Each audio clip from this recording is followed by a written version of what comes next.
So I got started as investing not kind of through Wall Street or through Harvard. I was actually a river guide working in the Grand Canyon.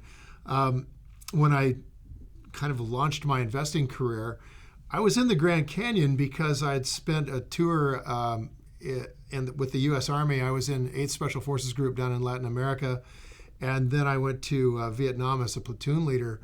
And, I'd gotten dirty for a living. I'd gotten shot at for a living in a really nasty war. And when I came back, I kind of had a chip on my shoulder, and I dropped out and went down to the Grand Canyon and got a job as a guide.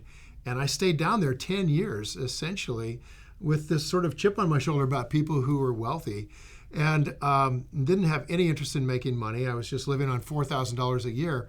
And I took a group of outward bound trustees down the Grand Canyon and nearly killed a boatload of them in a big rapid. And as a result of that, one of them, strangely, took me under his wing and said, if you will come out and visit me, I will teach you to be an investor. And I said, yeah, but I don't have any money and I'm not interested anyway.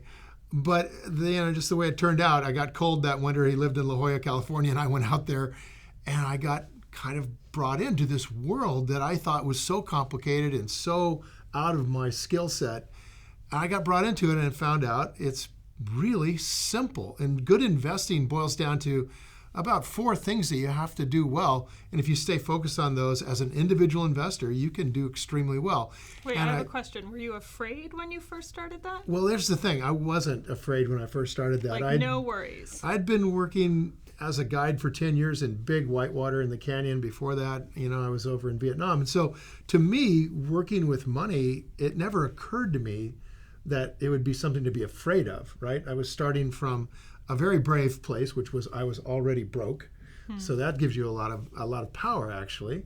And by the time I had a lot of money, I really knew what I was doing. So I've never been afraid about it. You had nothing to lose.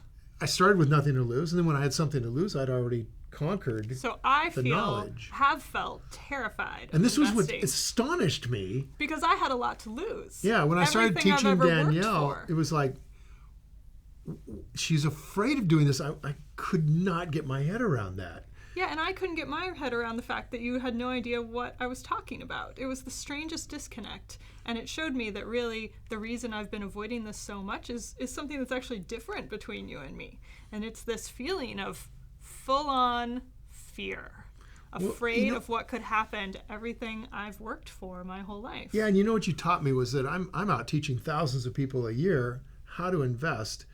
And it never really occurred to me that many of them are actually afraid of this whole thing. Yeah, it never occurred to you. Yeah. Think about how insane that is. I learned a lot from making this book with you, this book that I wrote. Yeah, right.